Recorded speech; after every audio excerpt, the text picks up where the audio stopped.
The night Alara finally gave up hope was the night she watched her husband dance with another woman as if she did not exist. It was the Thornfield Autumn Ball, the most glittering event of the county, and the grand hall swelled with candlelight and the rustle of silk. Alara stood near the terrace doors, a glass of untouched champagne in her hand, and watched the Duke of Thornfield sweep Lady Cecilia Vance across the floor. His hand rested at the small of Cecilia's back. His dark head was bent close to her golden hair, and every few steps, Cecilia laughed, light and easy, the sound cutting through the string music like a blade wrapped in velvet. No one looked at Alara. She was the Duchess, but she was also invisible. The guests' eyes slid past her as if she were a piece of furniture, a portrait on the wall, a woman who had been married for 2 years and still had not managed to make her husband smile. She had chosen her gown carefully that evening, a deep emerald silk that brought out the copper threads in her brown hair. She had thought foolishly that Ash might notice. He had not. When she had walked into the drawing room before the ball, he had glanced up from his pocket watch, nodded once and said, "The carriage is waiting." That was the sum of her husband's attention. On the dance floor, Ash turned Cecilia under his arm, and Alara saw something she had never seen on his face when he looked at her. Softness, a quiet, unguarded tenderness that made her chest cave inward. She set the champagne glass down on a passing tray. Her hand was steady. That surprised her.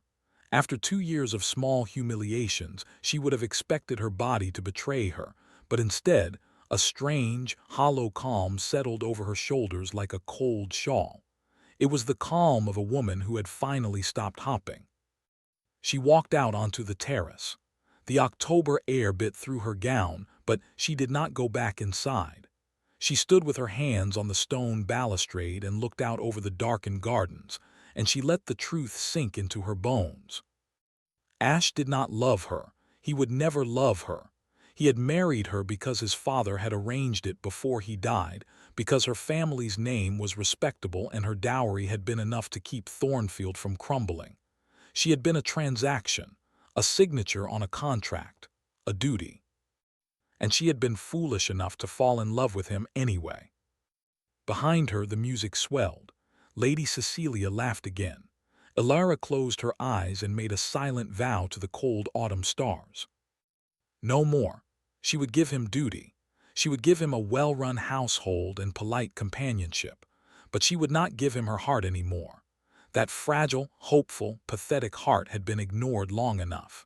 She would lock it away where he could never reach it, and she would learn to live without the love she had once believed was her destiny. 2 years earlier, Alara had arrived at Thornfield Hall as a bride of 19, her hands shaking and her heart full of terrified hope. She had met Ash only twice before the wedding. The first time was at a country assembly, where he had stood apart from the dancing with a face like carved marble. She had watched him from across the room and felt something pull inside her, a recognition she could not explain. The second time was in her father's study, when the contracts were signed, and Ash had bowed over her hand without once meeting her eyes. "I shall endeavor to be a good husband," he had said, and his voice was like winter, courteous, remote, hollow. She had told herself it would change. He was grieving, people said. His father had died barely 6 months before, and the estate had been left in ruinous debt. Ash had inherited a title, a crumbling manor, and a mountain of obligations. He had no space for sentiment. Alara understood that. She would be patient. She would be kind.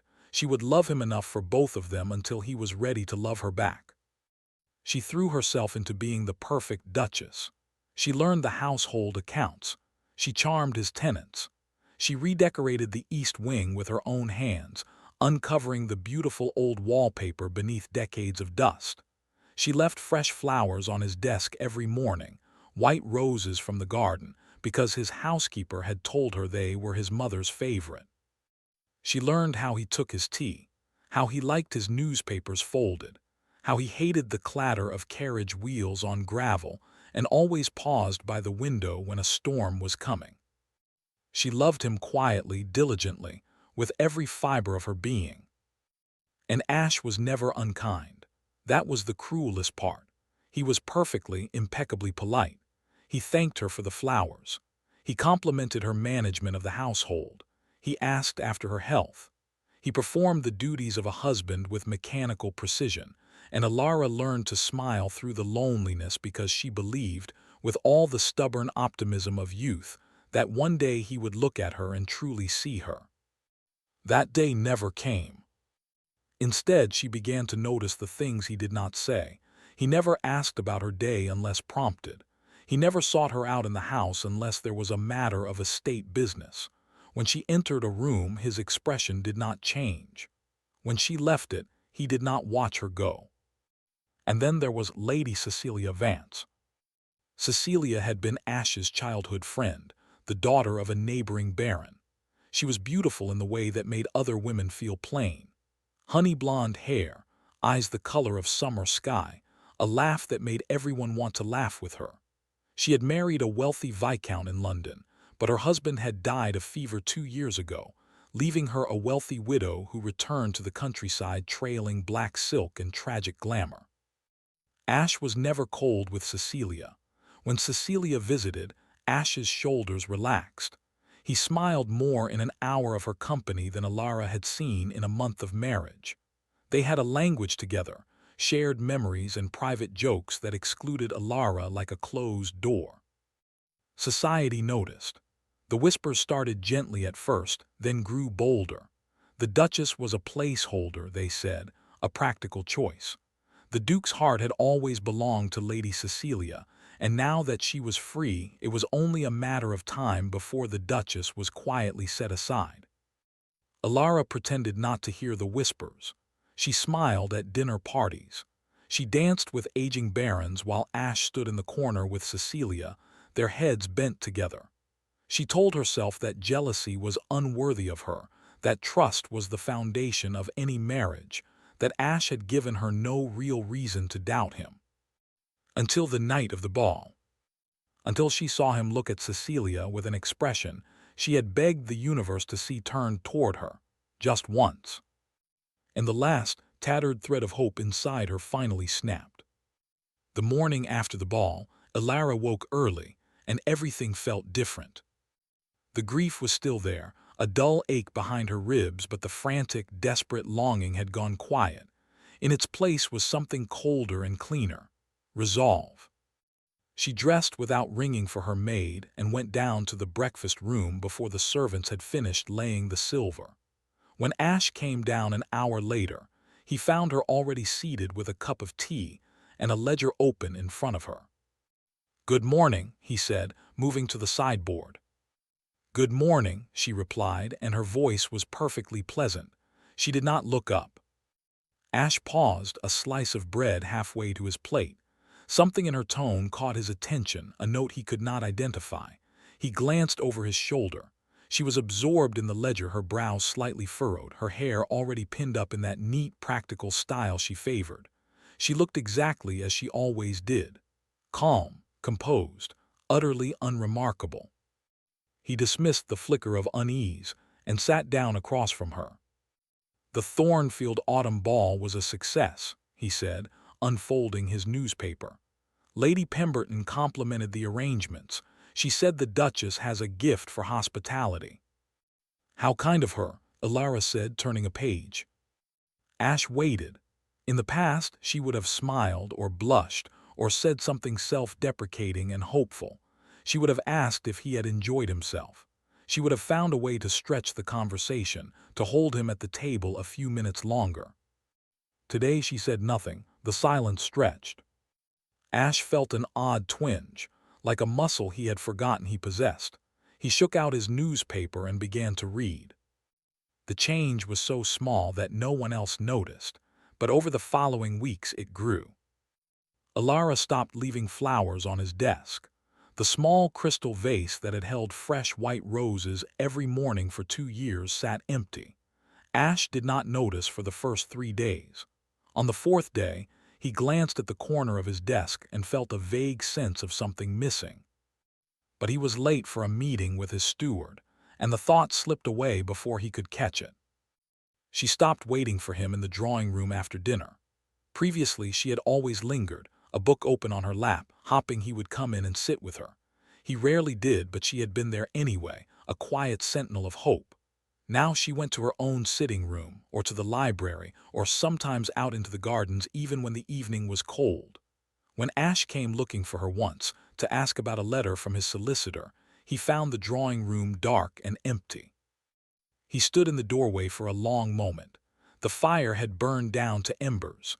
Her book was gone from the side table. The room smelled faintly of her perfume, but she was not there. He found her eventually in the library, seated at the large oak table with a stack of correspondence and a cup of cold tea. She looked up when he entered, and again, that same pleasant, unreachable expression. "Is something the matter?" she asked. "I needed to discuss the tenant agreements for the North Farms." "Of course, I've already reviewed them. The notes are on your desk." Ash blinked. "You've already reviewed them?" "Yes, is there anything else?" He stared at her. She was doing nothing wrong. She was, in fact, doing everything right, managing the estate with an efficiency that would have impressed his father. And yet, something about the way she held herself felt fundamentally altered. She was not angry. She was not sullen. She was simply absent. He did not know how to name the feeling that stirred in his chest, so he pushed it down. "No," he said, "that will be all." He left the library. He did not see her put her face in her hands the moment the door closed. He did not hear her exhale a long, shaking breath. He did not know that her composure was a hard-won battle fought every hour of every day. As autumn deepened into winter, Alara began to build a life outside the walls of her marriage. She had always been quietly intelligent, but she had hidden it behind deference, afraid that her sharpness might intimidate a husband who already seemed so distant. Now, with no one to impress, she let that intelligence unfurl. She became involved with the village. The orphanage on the edge of the estate had been neglected for years, underfunded and overcrowded, and the children were thin and ragged. Alara visited one Tuesday afternoon out of a restless need to do something useful, and what she saw there lit a fire inside her she had forgotten she possessed. The building was drafty. The roof leaked. The matron, a weary woman named Mrs. Creech, was doing her best with barely enough money to feed 12 children. The children themselves stared at Alara with large, wary eyes, as if they had learned not to trust adults who came with promises. Alara did not make promises. She simply started working. She donated a portion of her personal allowance to replace the roof. She organized a charity luncheon among the county ladies and raised enough money to hire a tutor. She began visiting twice a week, reading to the younger children and helping the older ones practice their letters. She learned their names, their stories, the small tragedies that had landed them in this drafty house. She brought them bread and jam from the Thornfield kitchens and sat on the floor in her expensive gowns without a thought for the dust. The children began to love her, and Alara, for the first time in years, began to love herself. It was at the orphanage that she met Dr. Lucas Hale. Lucas was the village physician, a man of 30 with kind brown eyes and a quiet manner that put everyone at ease. He visited the orphanage every week to check on the children's health, and he and Alara fell into an easy friendship over shared cups of tea in Mrs. Creech's cluttered office. He was not a duke. He was not wealthy or powerful or intimidating. He was simply good in the uncomplicated way that sunlight was good, and being around him made Alara feel like a person instead of a disappointment. "You've done wonders here," Lucas said one afternoon, watching her bandage a little boy's scraped knee with deft, gentle hands. "The children adore you." "I think they adore the jam more," Alara said, smiling. "It's not the jam." Lucas's voice was warm. "It's the fact that you see them, truly see them, that's rarer than you might think." Alara looked up at him, and something in his expression made her cheeks flush. She looked away quickly, focusing on the bandage. She was not naive. She recognized the way Lucas's gaze sometimes lingered on her face, the way he found excuses to bring her tea, the way his voice softened when he said her name. But she was a married woman, and Lucas was a gentleman, and neither of them would ever cross the line that was drawn between them. Still, it was a comfort to know that someone in the world looked at her as if she mattered. Ash did not notice the change immediately, because Ash was preoccupied with his own quiet torment. Cecilia had been visiting more often lately. She came for tea, for dinner, for long walks in the winter garden with her hand resting on Ash's arm. She talked about London and the theater and the loneliness of widowhood, and Ash listened with the attentive devotion of a man who had spent 15 years in love with a woman who was not his wife. He had loved Cecilia since he was 17. She had been the sun of his young world, golden and laughing and full of life. When she had chosen to marry the Viscount instead of him, he had been devastated, but he had buried that devastation under layers of duty and stoicism, and he had told himself he was over it. When his father arranged his marriage to Alara, he had accepted it as the logical next step. He would do his duty. He would be a good duke. Love was a luxury he could no longer afford. But when Cecilia's husband died and she returned to the countryside, all those old feelings came flooding back. She was still beautiful. She was still charming. And she looked at Ash with a warmth that suggested she had made a mistake all those years ago, that she was ready to correct it. And Ash, fool that he was, let himself believe it. He did not act on it. He would never dishonor his marriage vows, no matter how empty that marriage felt. But in the privacy of his heart, he allowed himself to imagine a different life, a life where the woman across the breakfast table was the woman he had always wanted. He did not notice that the real woman across the breakfast table was slowly disappearing. He was too busy looking at a ghost. The first crack in Ash's obliviousness came on a cold evening in late November. He was riding back from a meeting with his land steward when he passed the orphanage. It was nearly dusk, and the lamps were lit inside, casting a warm yellow glow onto the frozen lane. Through the window, he saw a scene that made him rein his horse to a sudden halt. Alara was inside, surrounded by children. She had a little girl on her hip, a child of perhaps 4 with tangled dark curls, and she was laughing at something the child had said. Her face was bright and open in a way Ash had never seen before. Her hair had come loose from its pins, spilling over her shoulder, and there was a smudge of flour on her cheek. And she was not alone. A man stood beside her, a dark-haired man in a physician's coat, and he was looking at Alara with an expression that Ash recognized instantly. It was admiration, the open, unguarded admiration of a man who saw something precious. The man said something, and Alara turned to him, still smiling, and the two of them laughed together like old friends. Ash's hands tightened on the reins. He did not know this man. He did not know why his wife was laughing in a dusty orphanage with flour on her face and her hair falling down. He did not know why the sight of it made something hot and uncomfortable twist in his stomach. He should have ridden on.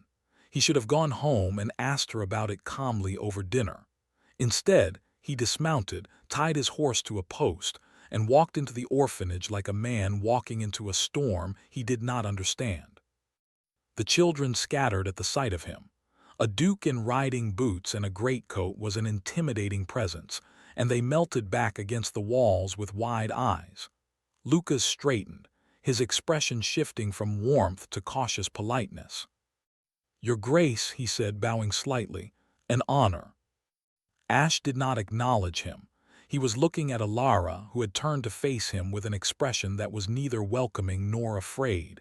It was simply attentive, patient, the way a servant waits for instructions. That look cut him more deeply than any anger could have. "I was not aware you spent your afternoons here," Ash said, and his voice came out colder than he intended. "I've been helping at the orphanage for several weeks." Alara said calmly, "The children needed assistance. This is Dr. Lucas Hale. He volunteers his medical services." Lucas offered another small bow. The Duchess has done remarkable work. The children's health has improved considerably under her care. Ash heard the words, but he also heard the undercurrent. The pride in Lucas's voice when he spoke about Alara, the easy familiarity, the way Lucas stood just slightly too close to her as if he had a right to be there. "I see," Ash said. "The carriage will be ready to take you home at 5, Alara. I expect you will not be late." It was a command dressed as a statement. Alara's expression flickered just for a moment and then smoothed over. "Of course," she said. "Good evening, Dr. Hale." "Good evening, Your Grace." Lucas's voice was cool but polite. "Your Grace." He nodded at Ash and stepped back. Ash took Alara's arm, not roughly, but with a possessiveness that surprised even him. He did not speak as they walked to the carriage. He did not trust himself to speak. He did not understand the roiling, unfamiliar emotion that had taken up residence in his chest. He only knew that he did not want Dr. Lucas Hale looking at his wife like that. That night, Ash stood by the window of his study, staring out at the darkness, and tried to make sense of his own mind. He should not have felt possessive. He had no claim on Alara's affections. He had given her nothing but distance and duty for 2 years, and she had every right to find friendship wherever she could. Lucas Hale was a respectable man.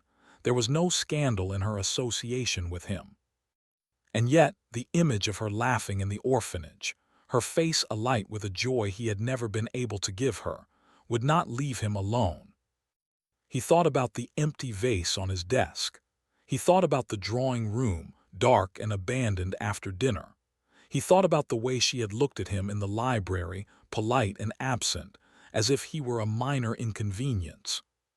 He had spent 2 years wishing she would stop clinging to him, and now that she had, he found he could not bear the silence. He was still standing at the window when Cecilia arrived the next afternoon. She swept into the drawing room in a swirl of blue velvet, her cheeks pink from the cold, and settled herself on the settee as if she owned it. "I've had the most dreadful week," she announced, accepting a cup of tea from the footman. "The London house needs an entire new roof, and my solicitor is being impossible. I don't suppose you'd be a dear and look over the contracts, Ash."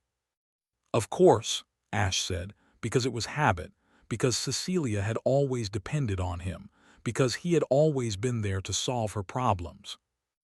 Alara was sitting by the window, a half-finished letter in her hand. She did not react to Cecilia's entrance. She did not tense or flinch or set her jaw. She simply continued writing, her pen scratching quietly across the paper. Cecilia noticed. Cecilia always noticed. "Dear Alara, you look tired," she said, her voice dripping with honeyed concern. "I do hope you're not overworking yourself with all this orphanage business. It's so admirable, but really, you mustn't wear yourself thin." Alara looked up. Her smile was serene. "How thoughtful of you to worry, Cecilia, but I assure you I'm quite well.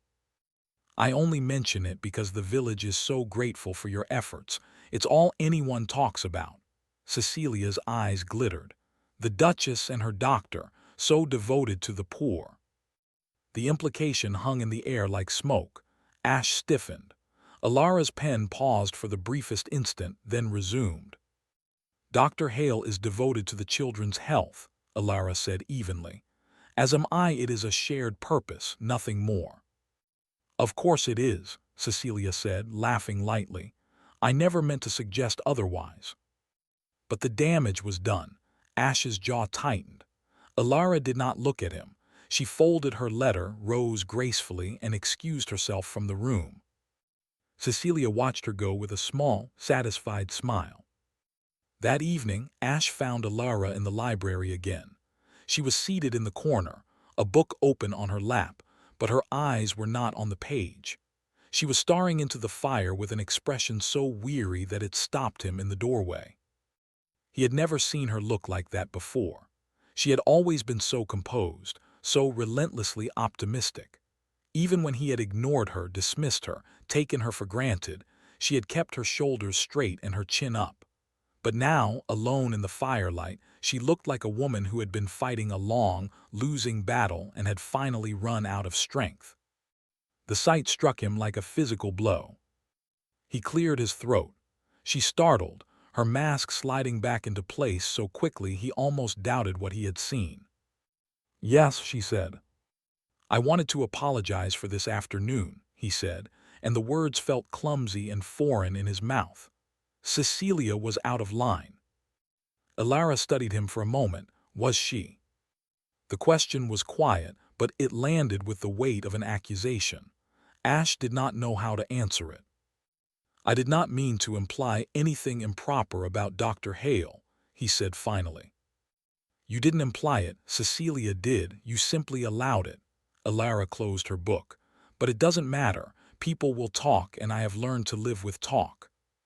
She stood, and for the first time in 2 years, she looked directly into his eyes without any trace of hope or pleading. She looked at him as if she was seeing him clearly for the first time.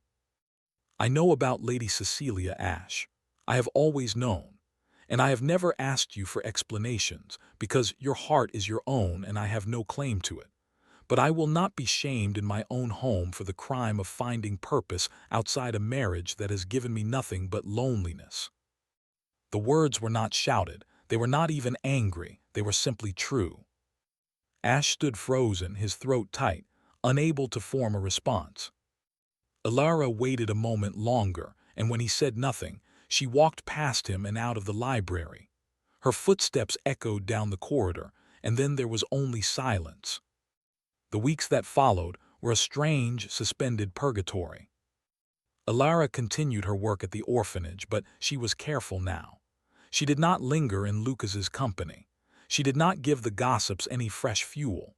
She moved through Thornfield Hall like a ghost, polite and efficient and utterly unreachable. Ash watched her. He could not stop watching her. It was as if some veil had been torn from his eyes, and he was seeing her properly for the first time since their wedding day. He noticed the grace in her movements, the quiet dignity with which she managed the household, the intelligence that had been hiding behind her deference all along. He noticed the way the servants brightened when she spoke to them. He noticed the way the tenants' children ran to her when she visited the village. He noticed the strength it must have taken to endure 2 years of his indifference without once complaining, without once lashing out, without once making him feel guilty for the coldness he had shown her. And he noticed the absence of her love, that careful, hopeful, devoted love she had offered him every single day, the love he had ignored because he was too busy pinning for a woman who had never truly wanted him. It was gone now. He could feel its absence like a missing limb. He began to dream about her. In his dreams, she was always walking away from him, and no matter how fast he ran, he could never catch her. It was his steward, Mr. Barrow, who unraveled the truth. Mr. Barrow had served the Thornfield estate for 40 years. He was a meticulous, loyal man who kept every record, every receipt, every letter. One gray morning in February, he came to Ash's study with a bundle of old documents and a troubled expression. "There's something I think your Grace should see," he said. Ash looked up from his desk. "What is it?"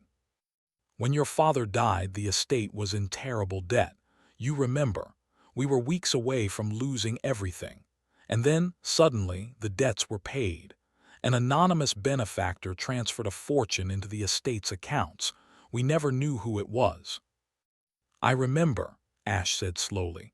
"Father always believed it was a distant cousin who wished to remain anonymous." "I believed that too," Mr. Barrow said, "but I was going through some old correspondence from the solicitor's office, and I found the original transfer documents." He laid a yellowed paper on the desk. "The benefactor's initials are here, E.V." Ash stared at the paper. E.V. Elara Vane, his wife's maiden name. "That's not all," Mr. Barrow continued quietly. "I did some further digging. Your wife's family had a significant fortune, but it was tied up in a trust. When she married you, the trust was dissolved. The entire sum was transferred to the Thornfield estate 1 week before the wedding. She never told anyone. Her parents died before the wedding, and she had no other family. She gave up everything she had to save a man she had only met twice. The room tilted. Ash gripped the edge of his desk, his knuckles white. She had saved him.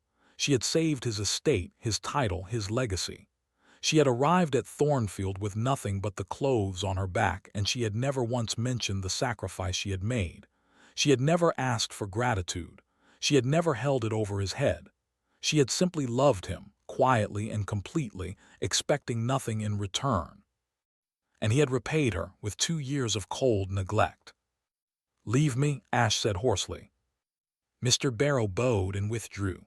The door closed softly behind him. Ash sat alone in his study, the transfer document in his hands, and felt the full, crushing weight of his own blindness. He thought of every time she had left him a white rose, every time she had asked about his day, every time she had stood in the drawing room, waiting for him, hoping he would come. He thought of the night of the autumn ball, when she had stood alone on the terrace while he danced with another woman. And he thought of her face in the firelight, that expression of weary defeat. She had given up everything for him, and he had given her nothing. He had not just failed as a husband, he had failed as a human being. He put his head in his hands, and for the first time since he was a boy, Ash Renwood, the Duke of Thornfield, wept. Spring came slowly to the countryside, the frost retreating and the first green shoots pushing through the dark earth. Ilara was in the garden when Ash found her.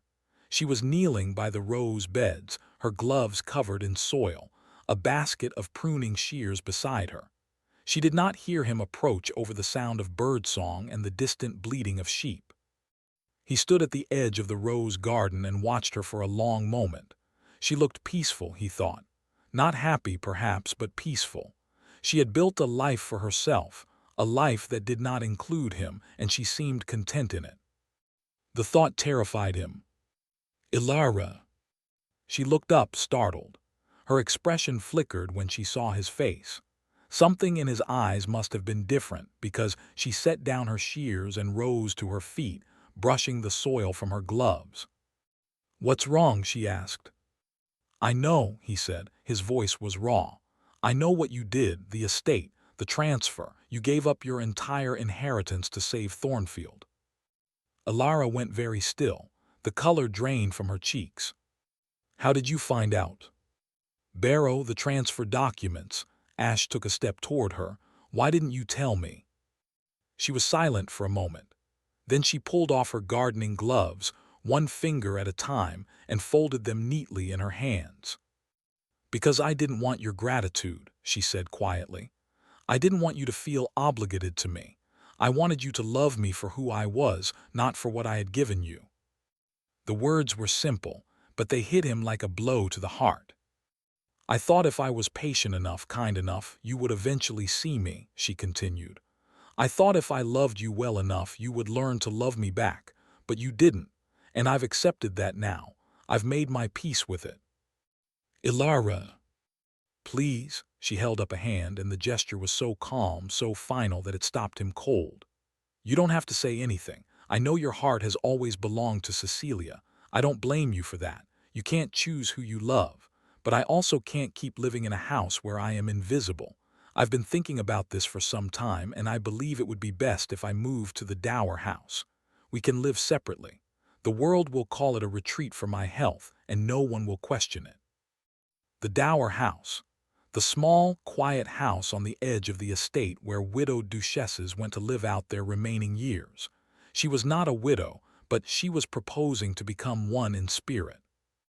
Panic seized him. A cold, visceral terror unlike anything he had ever felt. "No," he said. Ilara blinked. "I beg your pardon." "No, I won't let you go." He stepped closer, and something in his face made her take a step back. "I know I have no right to ask you to stay. I know I have been a blind, selfish fool for 2 years. I know I have hurt you in ways I can never undo. But I am begging you, Ilara, please, do not leave." She stared at him, her composure cracking for the first time. "Ash, what are you saying?" "I'm saying I was wrong." His voice broke on the last word. I spent years chasing a fantasy, a memory of a girl who never really loved me the way I wanted to be loved. And all the while, the real thing was right in front of me. You were right in front of me, and I was too stupid to see it. Tears were welling in her eyes now, but she did not look away. You gave up everything for me, he said. Your fortune, your future, 2 years of your life, and I gave you nothing. I gave you polite distance and cold duty and a house full of silence. I let you believe you were invisible when the truth is that you are the most remarkable person I have ever known. Ash, I love you. The words tore out of him, raw and desperate. I love you, and I think I have loved you for a long time, but I was too proud and too blind to admit it. I love your kindness and your strength and the way you laugh with orphan children. I love the way you leave flowers on my desk, even when I'm too much of a fool to thank you. I love the way you have endured me for 2 years without once losing your grace. I love you, Alara, and I am so deeply, terribly sorry that it took me this long to say it. He dropped to his knees in the damp spring grass, right there in the rose garden, and took her hands in his. Her fingers were cold, and they trembled against his palms. I don't deserve your forgiveness, he said, his voice hoarse. I don't deserve another chance, but I am asking for one anyway. Let me try again. Let me be the husband you should have had from the beginning. Please, Alara, please don't leave me. The silence stretched. A bird sang somewhere in the trees. The wind moved through the new leaves with a soft, sighing sound. And then Alara, his quiet, steady, patient wife, did something he had never seen her do before. She cried. Not the delicate tears of a society lady, but great, heaving sobs that shook her entire body. She cried for the 2 years of loneliness, for the hope she had buried, for the love she had thought would never be returned.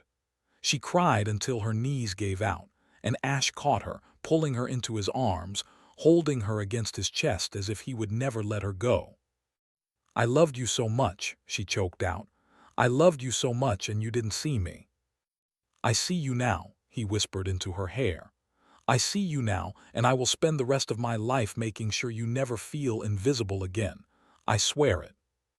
They stayed like that for a long time, kneeling in the garden, wrapped around each other as the sun began its slow descent toward the horizon. The roses around them were still bare, just beginning to bud, but the air smelled of fresh earth and new beginnings. Healing did not happen overnight. Alara did not move to the Dower house. She stayed at Thornfield, and Ash, true to his word, began the slow, careful work of proving himself. He did not expect her trust to return immediately. He did not crowd her or demand her forgiveness. He simply showed up, day after day, with a steadiness he had never offered her before. He started leaving flowers on her desk, small bouquets of white roses, the same kind she had once left for him. He learned her schedule and found ways to be present without being intrusive.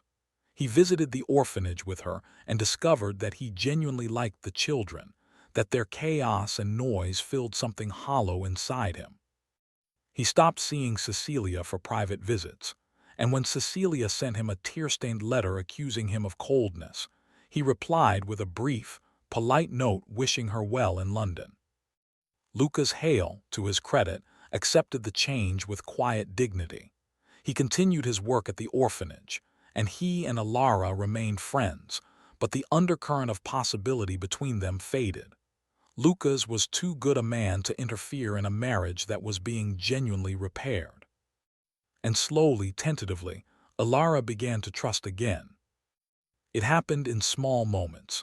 A shared laugh over breakfast, an evening walk through the gardens, her hand resting in the crook of his arm. A night when she fell asleep on the settee in the library and woke to find he had draped a blanket over her and was reading quietly in the chair beside her. One evening in early summer, they sat together on the terrace, watching the sunset paint the sky in shades of rose and gold. The air was warm and still, and the scent of honeysuckle drifted from the garden below. I used to stand here alone, Alara said quietly. After the autumn ball, I came out here and promised myself I would stop loving you. Ash's chest tightened. He reached over and took her hand. "Do you still make that promise?" he asked. She turned to look at him. The setting sun caught the copper in her hair and the faint smile on her lips. "No," she said. "I think I've decided to love you again, but this time I'm not doing it alone." He lifted her hand to his lips and pressed a kiss to her knuckles, a gesture so tender and reverent that it said everything words could not. "Never alone," he said, "not anymore." A year later, on the first anniversary of that day in the Rose Garden, Ash and Alara stood together in the village orphanage. The building had been completely renovated. The roof no longer leaked. The children had new beds, new books, a new tutor. Alara had not done it alone. Ash had thrown the full weight of the Thornfield estate behind the project, and the orphanage had become a place of warmth and hope instead of neglect. They had come to visit the children, as they did every week now. The little girl with the dark curls, whose name was Mary, ran straight to Alara and threw her arms around her legs. Alara laughed and scooped her up, settling her on her hip with practiced ease. Ash watched them, and his heart felt so full it might burst. This was his life now. Not the cold, silent halls of his early marriage, but a home filled with laughter and purpose, and the steady, quiet love of a woman who had given him far more than he ever deserved. He had almost lost her. The thought still made his blood run cold, but he had not lost her. By some miracle she had stayed, and she had given him the chance to become the man she had always believed he could be. He walked over to her and placed a hand on the small of her back. She looked up at him, and the smile she gave him was the same smile she had given him across a crowded assembly room years and years ago. Open, hopeful, full of light. "I love you," he said, because he said it every day now, and he would never stop saying it. "I know," she said, and her eyes were bright with everything they had survived. "I love you too." Mary tugged on Alara's sleeve. "Is the Duke going to read us a story?" Alara laughed, and Ash found himself smiling, a real smile, the kind that reached his eyes and stayed there. "Yes," he said, taking Mary's small hand in his. "I am going to read you a story, and it's going to be a very good one." He led his wife and the child inside, into the warm, lamplit room where the other children were waiting, and he thought that this was what love looked like. Not grand gestures or dramatic declarations, but a quiet, steady choosing, day after day, year after year. He had loved her too late, but he would spend the rest of his life making sure she never doubted it again. And in the end, that was enough.